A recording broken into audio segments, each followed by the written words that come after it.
শরীয়তের উপরে যারা ছড়ি ঘোরানোর ক্ষমতা রাখে চারজন, মশলা দিতে পারতেন চারজন, তারা মুস্তাহিদ পেশ হয়।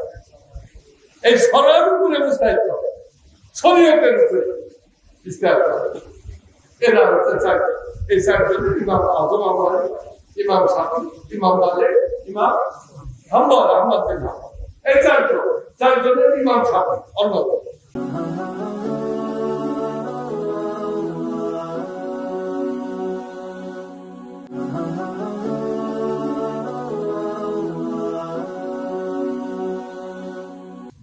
তিনি অন্যান্য মুস্তাহিদ শরাবদের থেকে অগ্রগামী। কোন দিক দিয়ে? তিনি কুরাইশ বংশ এবং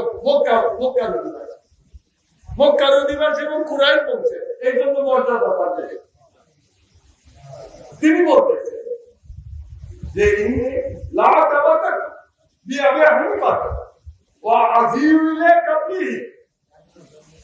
নিশ্চয় আমি ইমাম আজম আবু হানিফা রাহমাতুল্লাহ আলাইহি বরকত গ্রহণ করতাম। 3 দিন থেকে করে গেছে, তার থেকে কি বরকত কবে মনে গেলে তার ওই কবর থেকে বা তার থেকে আর কিছুই আশা করা, আশা যদি কেউ পারে ছেড়ে পায় নাও ধরে যায়। আর ইমাম সাহেব কি বলতে, ইমাম সাহেব বলতেছে যে নিঃসন্দেহে আমি ইমাম আজম আবু হানিফা রাহমাতুল্লাহ আলাইহি ইন্তেকাল করছে, তার মাজার শরীফ কুফা, তার মাজার শরীফের থেকে আমি বরকত লাভ করব। ফাইজা উরিজা কি হাজাত সাল্লাইতু রাকাতাইনি ওয়া সাআতুল্লাহ তাআলা ইনদা কাবরি। তিনি বলতেছেন আমি যখন দুনিয়ার কোন মুসিবতে গ্রেফতার হতাম, পৃথিবীর এমন কোন মানুষ আছে যার সমস্যা নেই? প্রত্যেকেরই বিপদ আছে, বিপদ ছাড়া লোক আছে একটা লোক নেই, বিপদ বড় বড় বিপদ, প্রত্যেকেরই বিপদ। আজবাব সব থেকে শুরু করে সবে ইমাম ইমাম সাহেব বলেন আমি যখন দুনিয়াতে কোন ভয়ঙ্কর বিপদের সম্মুখীন হতাম, কোন রাস্তায় খুঁজে পেতাম না, তখন আমি কি করতাম? দেখেন অবস্থাটা।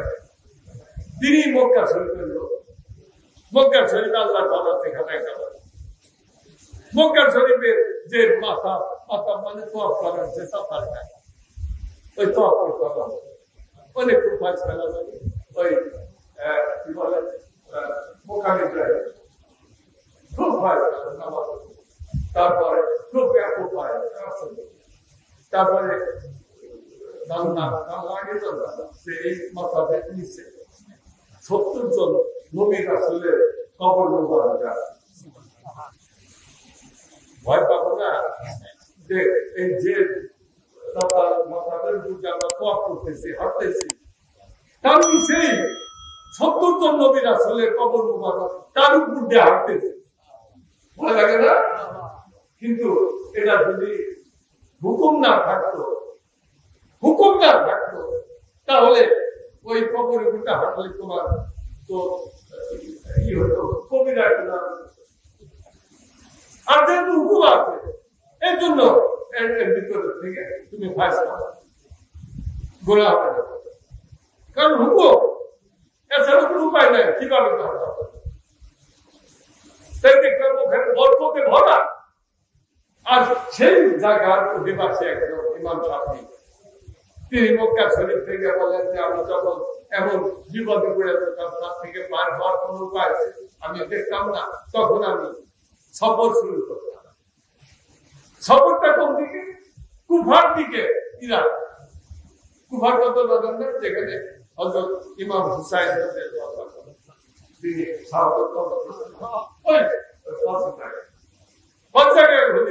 ওই জায়গায় আমার হযরত ইমাম আযম ওই কুফার ভালো বন্ধুই থাকে, ওই কুফার ওনার তো ওখানে তখন আমি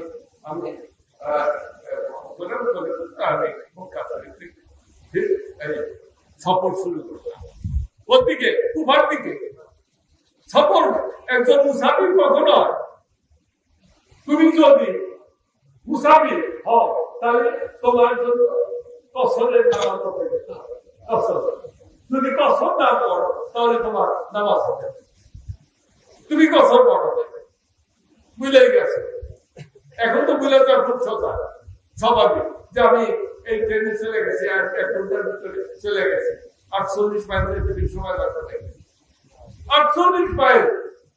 তুমি যদি তোমার বাড়ি থেকে চলে যাও তুমি মুসাফির, তখন তোমার কসরের নামাজ আদায় করতে হবে। 4 রাকাত নামাজ 2 রাকাত করতে হবে। যদি 4 রাকাতে 2 রাকাত না পড়ো তাহলে 4 রাকাত নামাজ হবে।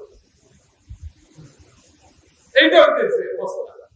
আর এই সফর মুসাফির হযরত মদিনার মক্কা শরীফ থেকে কুফা প্রায় 1.5 মাইল, 48 মাইল গেলে মুসাফির আর 1.5 মাইল যেতে এটা কি মুসাফির নয়? ওয়াহাবিরা বলেন আল্লাহ 3টা মসজিদ ছাড়া অন্য কোথাও সফর করা, ধর্মীয় উদ্দেশ্যে সফর করা হারাম। 3টা মসজিদ ছাড়া। এই 3টা মসজিদ কি? আল্লাহর ঘর, খানায়ে কাবা এক মসজিদ, 2 নম্বর মসজিদ মসজিদে নববী, 3 নম্বর মসজিদ মসজিদে বাইতুল মুকাদ্দাস। এই 3টা মসজিদ ছাড়া অন্য যে কোনো মসজিদে তুমি বরকতের অধিক সওয়াব পাওয়ার আশায় যদি সফর করো তাহলে সেটা না যায়, নবীজি নিষেধ করেছেন। এখন তুমি বাইতুল মুকাদ্দাস মসজিদে নামাজ পড়ার জন্য যাবে, এটা না যায় এই হাদিসের মর্মানুযায়ী। কিন্তু এর অর্থ আছে, ব্যাখ্যা আছে যে তুমি বাইতুল মুকাদ্দাস মসজিদে তোমার মনে আমি ঢাকায় বড় হচ্ছে বাইতুল মুকাদ্দাসে নামাজ পড়বো, তুমি যেতে পারবা না। বাবা তবে এটা বোধ করতে পারবে না যে বাইতুল মুকাদ্দাস বা মসজিদে নববী অথবা আল্লাহর ঘর, এখানে নামাজ পড়ো। আল্লাহর ঘরে যদি তুমি নামাজ পড়ো 1 রাকাত নামাজ কত 1 লাখ, মসজিদে নববী 1 রাকাত নামাজ 50 টাকা, বাইতুল মুকাদ্দাস 1 রাকাত নামাজ 50 টাকা।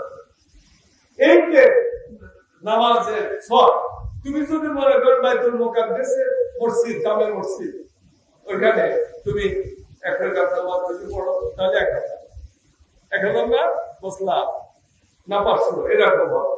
এখন তুমি যদি মনে করো যে না ওখানে বেশি সওয়াব হবে, বেশি সওয়াব অন্য মসজিদ, আমি যে আমার নিজের মসজিদে, গ্রামের মসজিদে, জামে মসজিদে নামাজ পড়তেছি, এখানে যে সওয়াব ওইখানে বাইতুল মুকাদ্দাস আছে বড় মসজিদ, ওখানে যে নামাজ পড়ে আরো বেশি সওয়াব হবে। এই যে সওয়াব বেশি হবে এই মনোভাব নিয়ে যদি যাও তাহলে, আর যদি এমনি যাও আমি এখানে একটা বড় মসজিদ, সুন্দর মসজিদ, ওখানে যাই নামাজ পড়বো, সওয়াব একই, তাহলে তোমার কোনো অসুবিধা নেই। এই 3 মসজিদের সাথে মসলা যোগ করে এই ওয়াহাবিরা বলে যে আল্লাহ ওলিদের মাজার শরীফে যাও, এই হাদিস দ্বারা নিষেধ করা হয়েছে। কোথায় মসজিদ আর কোথায় আল্লাহ ওলিদের মাজার? হযরত ইমাম শাফিঈ এখানে বলতেছে যে ভাই যাও উড়িতে কি হাজার, আমার যদি কোনো হাজত প্রয়োজন হয়, যে প্রয়োজন আমি মিটার পাচ্ছি, তখন আমি সফর করব। সফর 1,000-1,500 মাইল সফর করে, 1-2 মাইল যে 48 মাইল গেলে মুসাফির হয়, আর তিনি 1,000 মাইল সফর করতেছেন। করে হযরত ইমাম আযম আবু হানিফা রাহমাতুল্লাহ মাজার শরীফে গেলেন, গিয়ে কি করে সাল্লাইতু রাকাতাইন ওয়াসআলুল্লাহ তাআলা ইন্না কাবরি। আমি ঠিক হযরত ইমাম আযম আবু হানিফা রাহমাতুল্লাহ ঠিক কবর মুবারকের কাছে যাই। ইমাম আযম আবু হানিফা রাহমাতুল্লাহ যে কবর মুবারক, সেই কবর মুবারকের কাছে যাই, আমি 2 রাকাত নামাজ পড়ি এবং আল্লাহর কাছে প্রার্থনা করি যে আল্লাহ আমি এই বিপদে পড়ছি,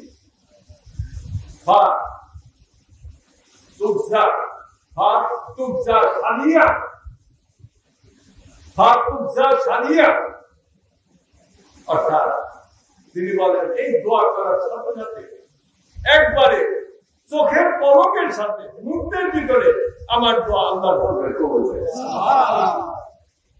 এর দ্বারা কি বোঝা যাবে? আর এটা সাধারণ কথা, ইমাম হতায় স্বামী 149 পৃষ্ঠার ভিতরে লেখা। অস্বীকার করার জন্য তাহলে আল্লাহর ওলিদের মাজার শরীফ জিয়ারত করার জন্য সফর করা যদি হারাম হয় এবং ওই হারামকে হালাল জেনে বরকতপূর্ণ জেনে ইমাম শাফি ১,৫০০ মাইল দূরে মক্কা শরীফ যেখানে সমস্ত আল্লাহর ৭০ জন নবী রাসূলের রওজা মুবারক আছে, আল্লাহর ঘর আছে, ওই ঘরকে পিছনে ফেলে তিনি ইমাম আযম আবু হানিফা রাহমাতুল্লাহ আলাইহি মাজার শরীফে যায়, দোয়া 2 রাকাত নামাজ পড়ে দোয়া করলেন, আল্লাহ দোয়া কবুল করলেন। কিভাবে এগুলো উত্তর দেবে? তারা উত্তর নাই, বরং আমরা অনেক শক্তিশালী সব দিকে। সুতরাং এখানে আমাদের তাসাউফি বা ওয়াহাবি এদের সাথে অনেক আছে। আমার নবীজি বলছেন যে ওয়াহাবি এই আব্দুল্লাহ ইবনে মুবারক কোরআন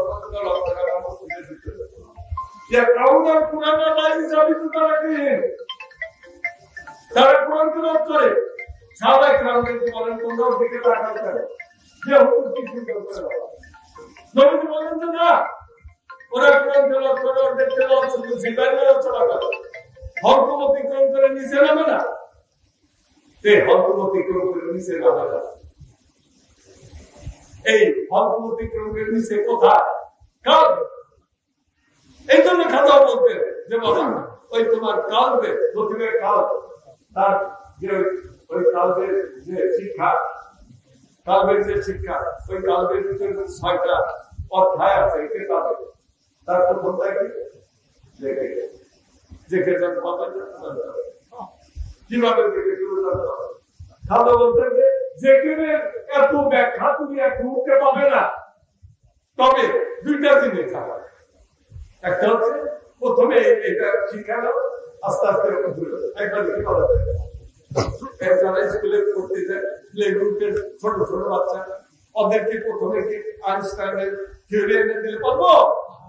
তাদেরকে কি পড়া লাগবো? আলে অথবা সরেও সরে এগুলো পড়া লাগবে না। এখন যদি তাদের বলো যে এই যে সরেও সরে পড়ো, ক খ পড়ো, বুঝতে পারো সরে সরে আর ক খর মধ্যে পার্থক্য কি? অগ্নি কহতে পড়ো সরেও সরে, এটা কি স্বরবর্ণ আর ক খ ব্যঞ্জন বলো। ব্যঞ্জন তুমি বলো যে এই সরে সরেও সরে স্বরবর্ণ না ব্যঞ্জন বলো, এটা তুমি শুনবা। তোমার ভাষা করা লাগবে না, অগ্রামী কি পড়া লাগবে? পড়ো সরেও সরে সর্বর্ণনা ব্যঞ্জন বলবে পরের ব্যাপার। সর্বর্ণনা ব্যঞ্জন, সর্বর্ণ ব্যঞ্জন বর্ণ কিন্তু পার্থক্য কি? এখন যারা এমএ পড়ে তাদের ইতিহাস করতে পারবে পারবো? শিক্ষাঙ্গন নাম ছেলে পারবো না। এখন এগুলোর সমস্যা আছে। এখন তোমরা ওই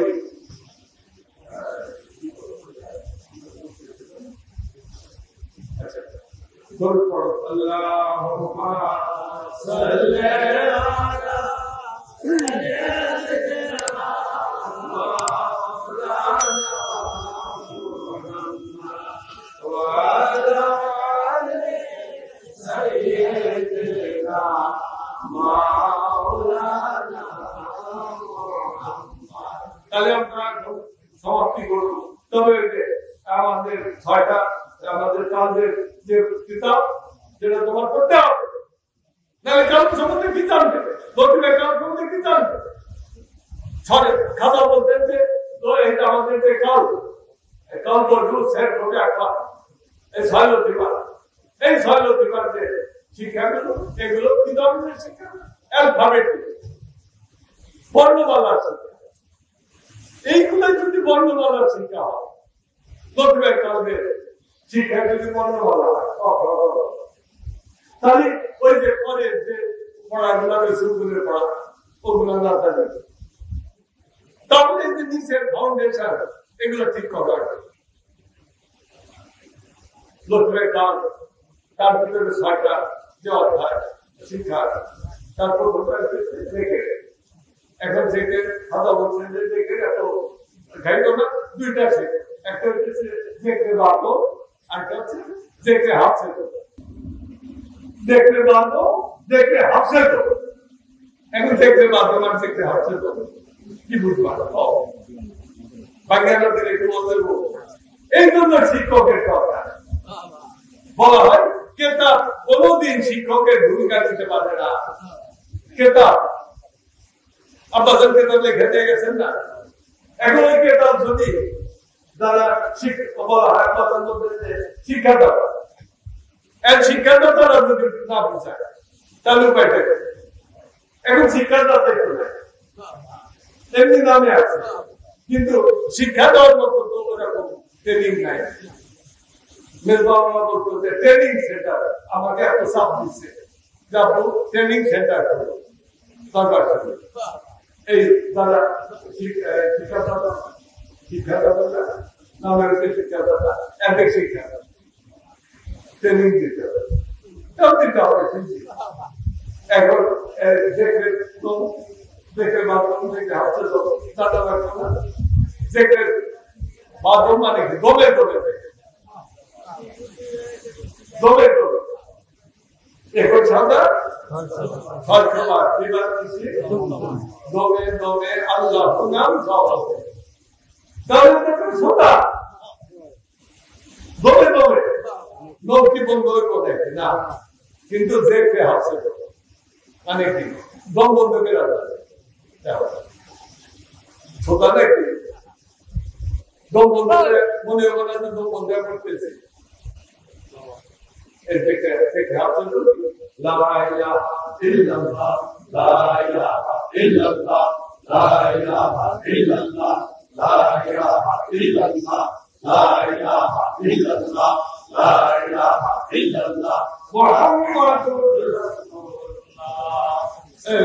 এখন একদমে পড়া লাগে দম বন্ধ, এখন একদমে তুমি কতক্ষণ করবা, তোমার এটাকে বলা দেখতে হচ্ছে দম বন্ধ। এখন যদি তুমি এই দম বন্ধের চেকেন না করো, মৌতের সময় তো তোমার ওই শ্বাসকষ্ট হবে, ওটা থেকে তো বাঁচবো না। এই জন্য শিক্ষাটা আমার বড় পুঁটি আছে, আমার বড় পুঁটি খাতা সুলতানা আমাদের সকলের বড় আব্বা বড় আব্বারও বড়, তুমি প্রায় 100 বছর পৃথিবীতে বেঁচে গেছে, তার মুখ থেকে আমরা বলতে যাও বাবা কাছে আমি তো আপনি বলছেন বেজ 3 বার 5 বার বেজর না 3 বার 5 7 8 পেলে ঠিক আছে।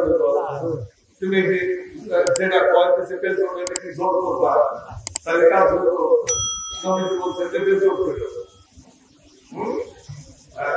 আল্লাহ দিতে আর হুজুর দিতে ইউটিউব দিতে আল্লাহ নিজে বেজরকে পছন্দ করে, আল্লাহ দিতে না ইউটিউব দিতে আল্লাহ নিজে বেজরকে পছন্দ করে। তো বেজর তার বাবা আপনি বলছেন বেজর না বেজর হয়েছে শিক্ষা ওই সময় কিরকম আর এখন কিরকম শিক্ষাদাতা তারও জানে না।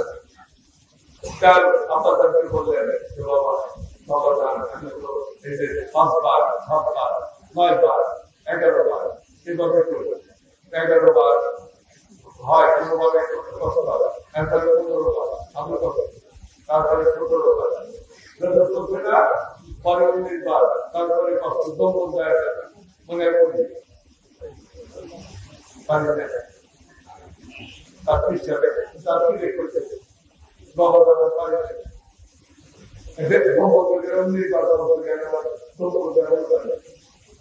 তারপর বাবা তুই তোর যদি